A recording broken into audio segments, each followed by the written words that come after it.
Ruang kolaborasi topik 3 mampu menafsirkan. Present by kelompok 2.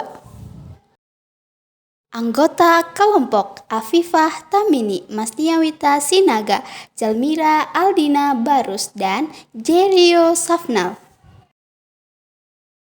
Peserta didik dikatakan telah memahami suatu masalah belajar apabila peserta didik dapat menafsirkan dengan menceritakan masalah belajar dengan penuh makna, menawarkan terjemahan yang tepat, memberikan dimensi historis atau pribadi yang terbuka untuk ide dan peristiwa, serta mengkonstruksi objek sesuai pemahaman pribadi atau dapat diakses melalui gambar, anekdot, analogi, dan model.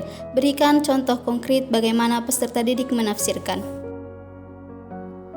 Dalam konteks UBD, menafsirkan mengacu pada salah satu aspek pemahaman siswa yang harus dicapai dalam pembelajaran. Menafsirkan dalam UBD mencangkup kemampuan siswa untuk memahami suatu masalah atau konsep secara mendalam dan memberikan penjelasan atau interpretasi yang bermakna. Jika siswa dikatakan telah memahami suatu masalah belajar, mereka dapat menafsirkan dengan menceritakan masalah belajar dengan penuh makna, menawarkan terjemahan yang tepat, memberikan dimensi historis atau pribadi yang terbuka untuk ide dan peristiwa, serta mengkonstruksi objek sesuai pemahaman pribadi atau dapat diakses melalui gambar, anekdot, analogi, dan model.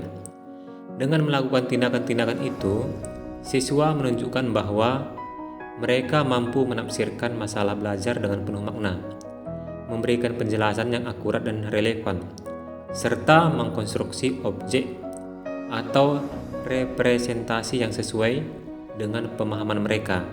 Ini menunjukkan bahwa siswa bukan hanya mengingat informasi, tetapi juga mampu memahami dan mengkomunikasikan konsep secara mendalam.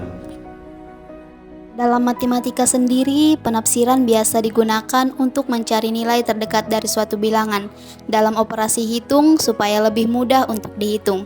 Dan dalam hal ini, peserta didik mampu untuk menafsirkan hal apa yang telah dilakukan menjadi lebih bermakna dan lebih mudah dipahami. Dalam kehidupan sehari-hari yang menyangkut tentang matematika, kita sering melakukan penafsiran. Misalnya, saat kita melakukan hal mengira-ngira harga dari suatu barang yang kita lihat, atau bisa juga saat kita mengira-ngira hasil dari pembagian suatu bilangan. Nah, di dalam proses mengira-ngira inilah yang disebut penafsiran dalam matematika.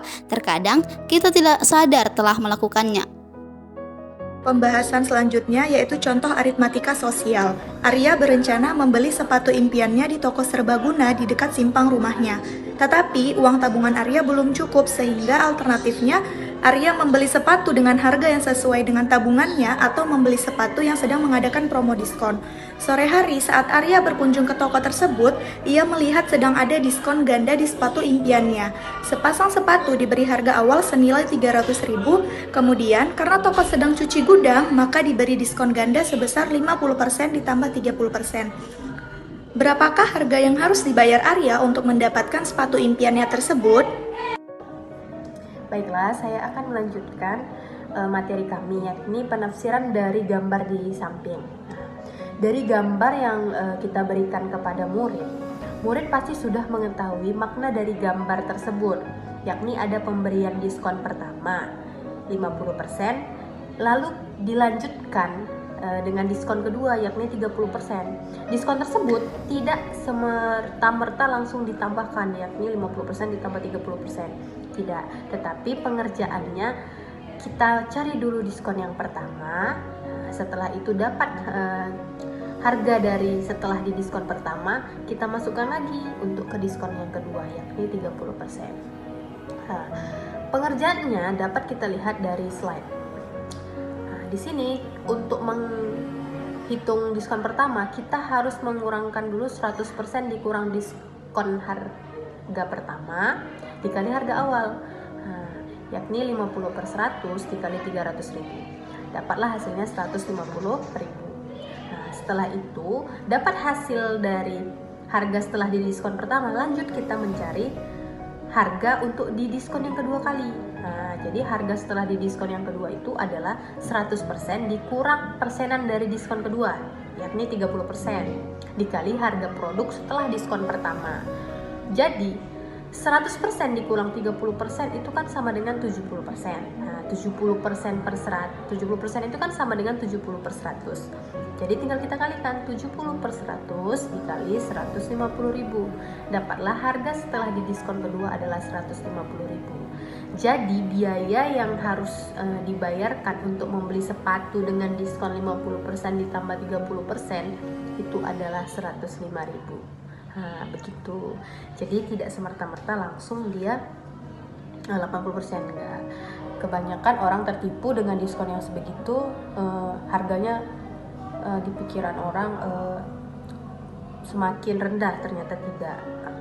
Caranya untuk mencari harga sebenarnya seperti yang saya jabarkan tadi.